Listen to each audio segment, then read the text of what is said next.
Gaslighting has been a more popularly used term lately. What's another psychological term or manipulative tactic more people should be aware of? Love bombing. It's not an official term or anything, but it describes a tactic in an abusive cycle where the abuser has a change of heart and starts acting like the person the victim always wanted in their lives, apologizes, gives gifts, or anything to keep their victim in their lives only to go right back to abusing them anywhere between months to minutes later.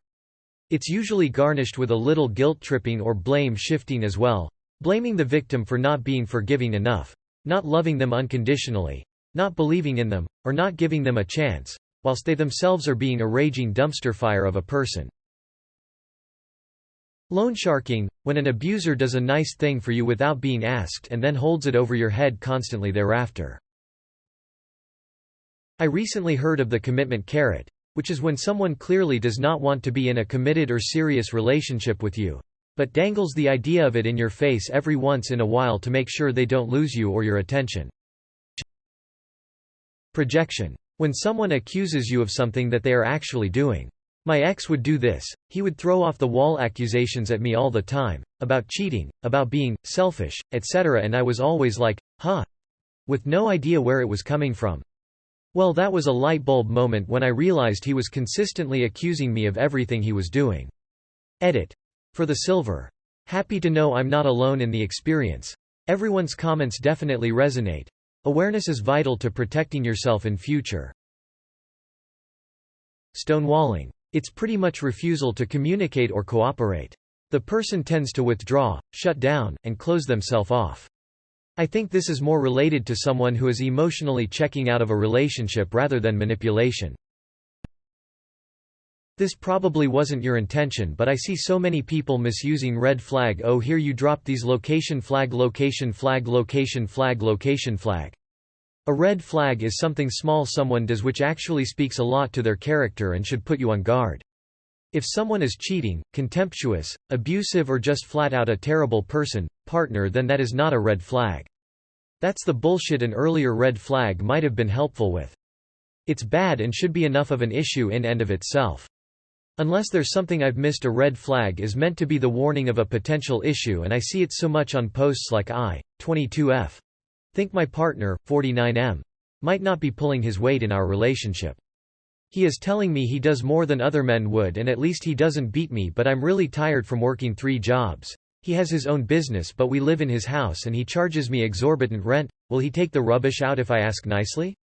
Like, maybe the age gap is a red flag, but the issues aren't warnings of problems, they're straight up massive problems themselves. Rant over. Negging. When someone purposefully tells you bad things about yourself to hurt your self-esteem so you become an easier target for them to manipulate. Edit. The backhanded compliment is indeed a prime example. Thanks for the additions. Darvo. Deny, attack and reverse victim and offender. A tactic used by abusive people. ETA a link that explains in great detail about Darvo from the University of Oregon. Link. There's a lot of biases and social psychology tactics that are out there, many of which are used in marketing tactics. Off the top of my head. Reciprocity. Someone gives you something in order for you to make it harder to say no to them. This happens when you're approached by someone on the street who hands you small token, gift and then asks for something in return. You'll have a harder time saying no to them because they already gave you something, however small, insignificant. Correlation causation fallacy. Just because two things happen simultaneously does not mean that they are directly related. Rates of murder and ice cream sales are closely correlated, but that does not mean one causes the other, or vice versa. Decoy effect. Adding choice C to existing choices A and B to make you lean towards choice B. For example, if you're evaluating signing up for a subscription to a magazine, newspaper, choice A is digital only, choice B is digital and paper. Choice C is presented and is paper only, but the price is very close to choice B. You decide to go with choice B since you get both types for only a slightly higher price. Paradox of choice.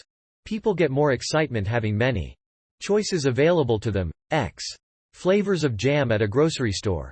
However, they are less satisfied with the choice they end up making afterwards, given the number of other options they could have chosen. Not sure if this was quite what you were thinking, but thought it might be useful. Edit. Thank you for the silver. Just wanted to add that the examples I gave were quite bland, but that these can be applied to and seen in various scenarios.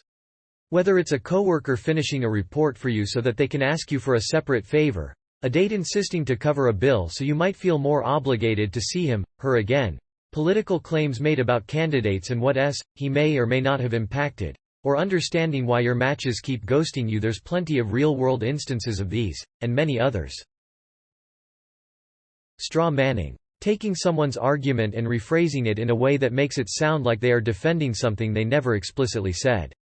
Politicians and debaters are brutal for this, but it also can be very common in everyday life. Sea-lioning, a subtle form of trolling involving bad faith questions.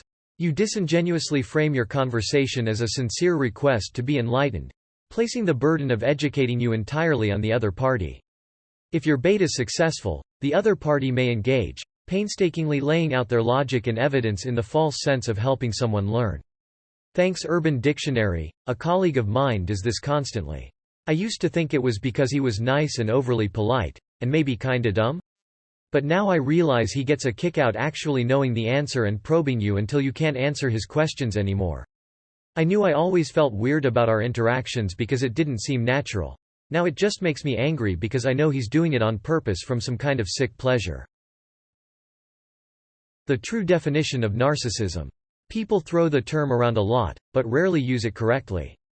Being a little vain, or a bit of a self-centered jerk does not a narcissist make. I think it's important to recognize genuine narcissism, as it can often lead to abuse. Oversharing. Person you've just met creates a false sense of closeness by telling you of things, usually misfortunes, that you wouldn't expect to hear this early in the acquaintance. If you have a lot of empathy and/or weak boundaries, you will either feel obligated to not abandon them when things go south or to show them the same level of vulnerability in return, and you'll reveal things about yourself that can later be used against you. Edit. I mean, of course, the malicious kind of oversharing. Oversharers who don't have ulterior motives are actually the ones who fall victim to the malicious overshares most often. Oversharing is tied together with social anxiety, and I absolutely don't think that we anxious people do that to manipulate anyone.